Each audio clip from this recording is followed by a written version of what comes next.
I know deep up my feelings for you. Watch. Alright, my good people, and welcome back to Reality Latest Gist, your number one channel and headquarters for reality news on politics and many other cocoa wey dey sup for inside this our nation, Nigeria.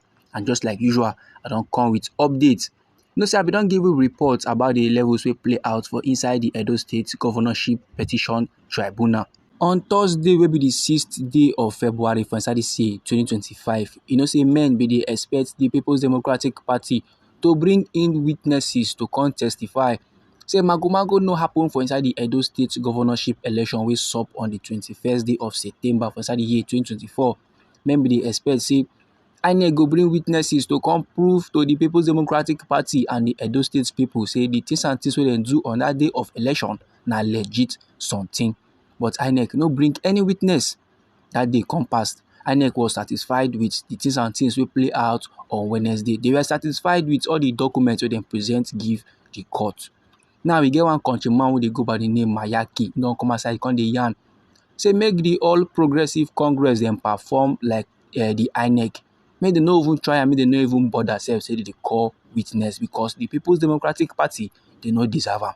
Now before I yarn you more details onto wetin this man talk about the tribunal, e get one video wey I wan show give the general public, and for inside this video you go see the Edo son wey be Tony Kabaka aka Don Kabazo. He now dey for government house and in dey showcase abi in dey market one patrol hoover like that. In dey try tell Edo State government say they are free to order if they like the vehicle because it go make sense if they use am take dey patrol for inside government house or for inside any estate or anywhere where they know say security fit plaster. Instead of you to waka with your leg, e go good make you just climb this hoover, begin the car and they go up and down. Even they let them know say the thing even get siren to make am look official, make it no be as if na tout their vehicle. In they tell them say na something we be say security personnel abi security operatives they suppose buy. I bring this one whether for inside government house. The important come for me. So whether on a government supply.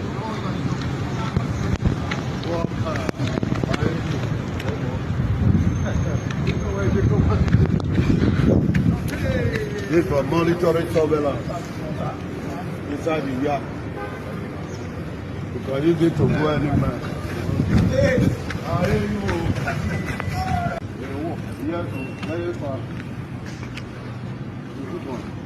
The guys are real.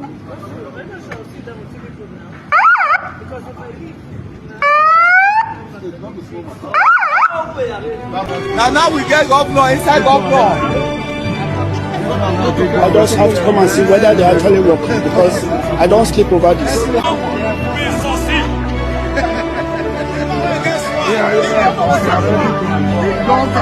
Alright, my good people, I believe say all of us now go don watch the video. So anyhow the thing be you for body, I beg feel free, no fear, drop your comments for inside our comment section. If you ask me, I go tell you say it's a welcome development. Now good idea.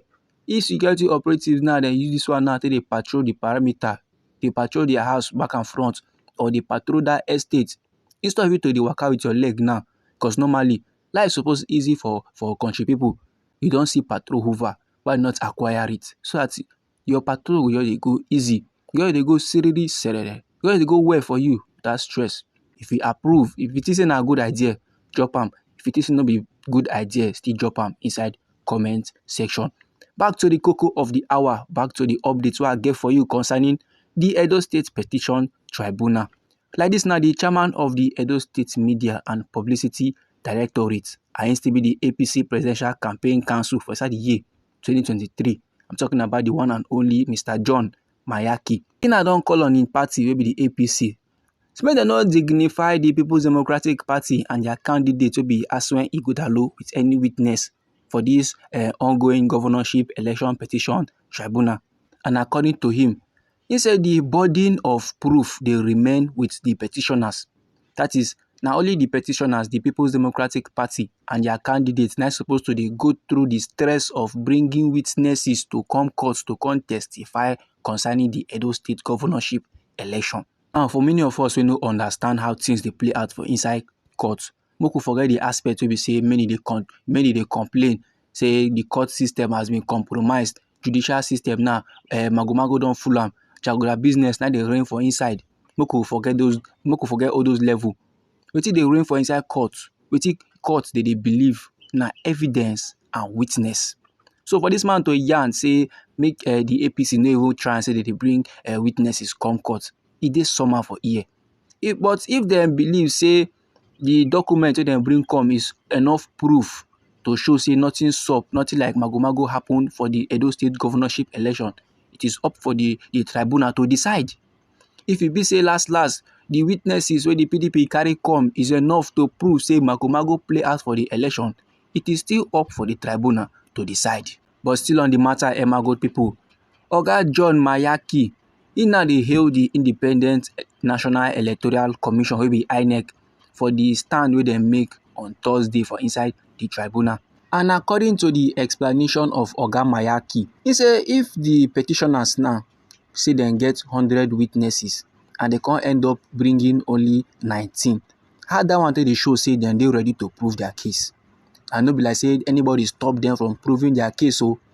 So calling your own witnesses now, it no get much meaning. So in dey very much glad unto wetin the INEC dem do for inside court on Wednesday and Thursday.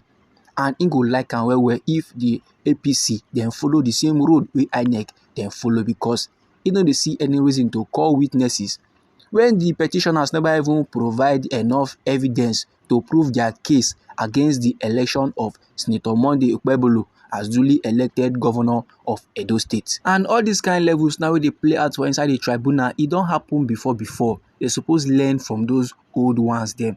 For instance, the things and things wey play out for the 2019 presidential election petition tribunal.